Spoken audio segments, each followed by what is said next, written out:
وعلى آله وأصحابه أجمعين أما بعد قابل صد تقریم اساتذہ اکرام اور میرے عزیز بھائیوں، ذوالحجہ کا مبارک مہینہ شروع ہونے والا ہے۔ اس ماہ مبارک کی آمد قربانی اور حج کا پیغام لاتی ہے۔ قربانی کا خیال آتے ہی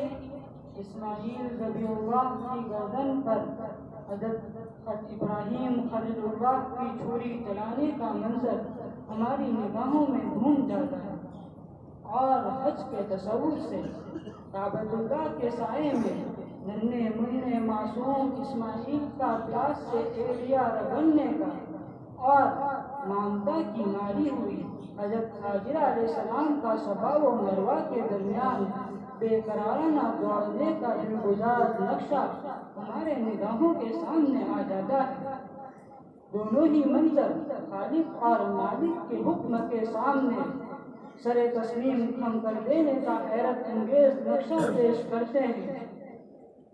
اس بے آب و گیاہ سرزمین میں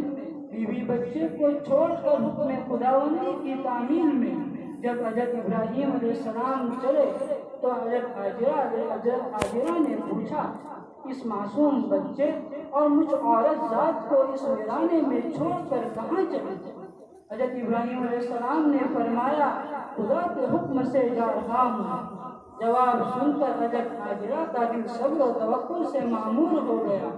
اور فرمایا کہ خدا کے حکم سے جا رہے ہیں تو خدا ہم کو ضائع نہیں کرے گا۔ جانے والا باپ اور شوہر، رہنے والی بیوی اور اشتہار بچے کا یہ امتحان کوئی معمولی امتحان نہ تھا۔ جانے والا خدا ہی کے بھروسے کر کے گیا تھا، رہنے والے خدا ہی کے بھروسے پر ٹھہرے تھے۔ کافی عرصہ گزرنے کے بعد جب حضرت ابراہیم علیہ السلام آتے ہیں اور اپنے لگتے جگر اور بیوی سے صحت و عافیت کی حالت میں ملتے ہیں، آنکھوں کو نور اور دل کو سرور حاصل ہوتا ہے، لیکن خوشی و مسرت کے زیادہ دن نہیں گزرنے پاتے کہ حکم خداوندی آتا ہے کہ اپنے جگر گوشے کو میرے نام پر ذبح کر دو۔ ذرا سوچے اور جس شخص کے سینے میں دل ہو وہ ذرا غور کرے کہ اپنے معصوم اور لگتے جگر کی گردن پر چھری چلانا کتنا مشکل کام ہوگا، لیکن دنیا نے دیکھا کہ اس مشکل ترین قربانی کو پیش کرنے میں بھی حضرت ابراہیم علیہ السلام کامیاب ہوئے، اور ہر مومن بندہ و بندی کے لیے یہ نمونہ چھوڑ گئے کہ خدا کے حکم پر اور مالک کی رضا کے خاطر عزیز سے عزیز تر متاع حیات کو قربان کر دینا ہی بندے کی بندگی کا در امتیاز ہے، اور اس میں ہچکچاہٹ، ششوپنج اور آنا کانی کرنا مالک کے حکم سے سرتابی ہے، جو مالک کی سزا اور گرفت کا باعث ہے۔ حضرات، یہی ہے قربانی کی وہ اصل روح جس کو یاد دلانے کے لیے اور جس کے استحضار و تازہ رکھنے کے لیے ہر عاقل بالغ مسلمان صاحب نصاب مرد اور عورت پر ہر سال جانور کو ذبح کرنا فرض قرار دیا گیا ہے، جس کا حاصل اور لباب یہ ہے کہ صرف جانور کو ذبح نہ کیا جائے بلکہ اپنے اندر حالات اور تقاضے کے مطابق اور حکم خداوندی کی تعمیل میں ہر قربانی کو پیش کر دینے کا حوصلہ پیدا کرنا مقصود ہے، جس کے لیے ہر مسلمان کو دماغ کا تیار رکھنا چاہیے، اور حالات کے دہرائے جانے کا یہی راز ہے۔ لینا ہے تیرا سر تیری گردن تیری جامول، لینا ہے تیرا سر تیری گردن تیری جامول، شوق اڑ کر پہنچنا ہے تو پر کھول۔ حضرات، اگر ہم قربانی کی اس حقیقت کو تاریخ اسلامی کے تابندہ نقوش میں دیکھنا اور ڈھونڈنا چاہیں تو ہمیں وہ زندہ و جاوید مثالیں مل جائے گی، جس کے ذریعے ہم کو موقع و مہر کے مناسب کامل رہنمائی حاصل ہو۔ کارزائے حیات میں ایسے بھی مواقع آتے ہیں جس میں اپنی جاہو انا کو قربان کر دینا دینوں ملت کے لیے قربان کر دینا ہوتا ہے، اور سب سے مشکل ترین قربانی اپنی جاہو انا جماعت اور گروہی عصبیت دل کی قربانی ہوتی ہے جس کو دین و ملت کے مفاد عامہ کے لیے پیش کر دینا ہوتا ہے۔ اگر ہم اس سیاق میں دیکھیں تو ایک قربانی وہ ہے جو حضرت خالد بن ولید رضی اللہ عنہ نے جنگ یرموک میں دی تھی۔ آپ حضرات کو اس کا علم ہوگا کہ جنگ یرموک میں حضرت خالد بن ولید رضی اللہ عنہ کمانڈر لشکر تھے اور یہ وہ منصب ہے جس کے ذریعے تخت شاہی تب کو اٹھا جا سکتا ہے۔ اس کی مثال ہم کو قریب ہی میں ہمارے پڑوس ملک سے مل سکتی ہے کہ نواز شریف نے پرویز مشرف کا تخت شاہی پلٹ کر اپنے تخت شاہی کا اعلان کروا دیا تھا، لیکن حضرت خالد بن ولید رضی اللہ عنہ کو جب جنگ یرموک میں جنگ کے موقع پر حضرت عمر رضی اللہ عنہ کا خط موصول ہوتا ہے جس میں یہ تحریر ہے کہ اسی وقت آپ کو معزول کر کر حضرت ابو عبیدہ بن جراح رضی اللہ عنہ کو کمانڈر لشکر متعین کیا جاتا ہے،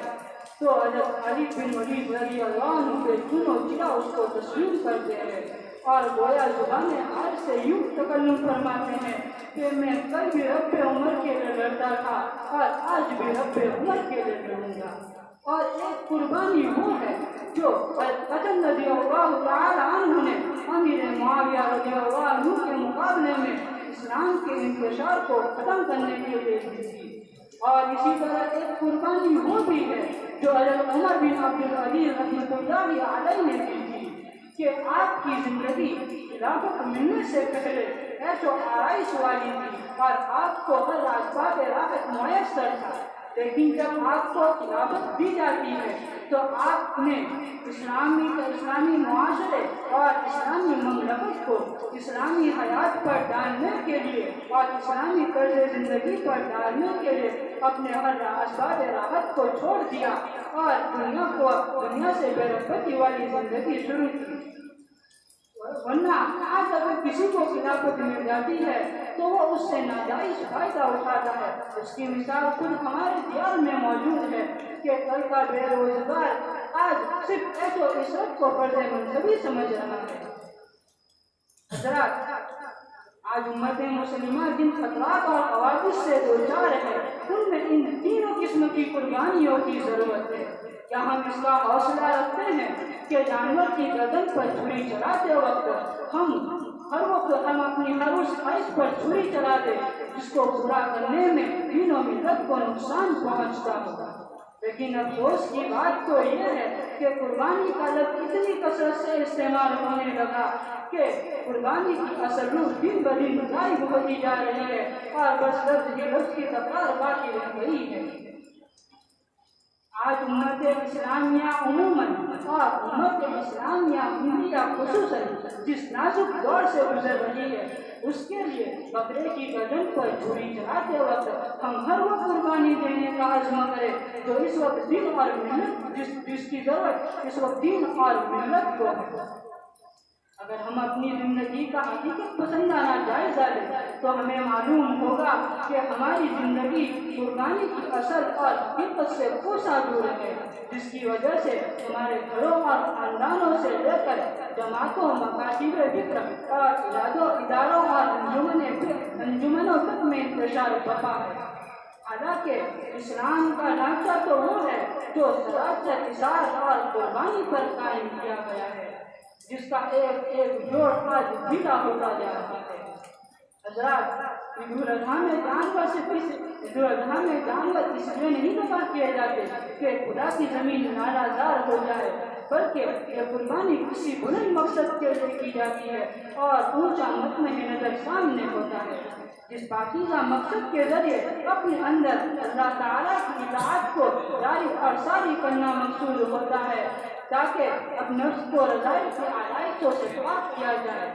جس کے ذریعے پاکیزہ قدریں ابھریں گی، دل میں جانبداری اور فداکاری کا جذبہ پیدا ہوگا، علم و ہنر میں ضرب رحمانہ کی شان پیدا ہوگی اور ہر وہ مشکل کام اور ہر وہ کام جو مشکل اور دشوار معلوم ہوتا ہے قربانی اس کو ہمارے سامنے آسان کر دے گی۔ اسی بات پر میں اپنی بات کو ختم کرتا ہوں۔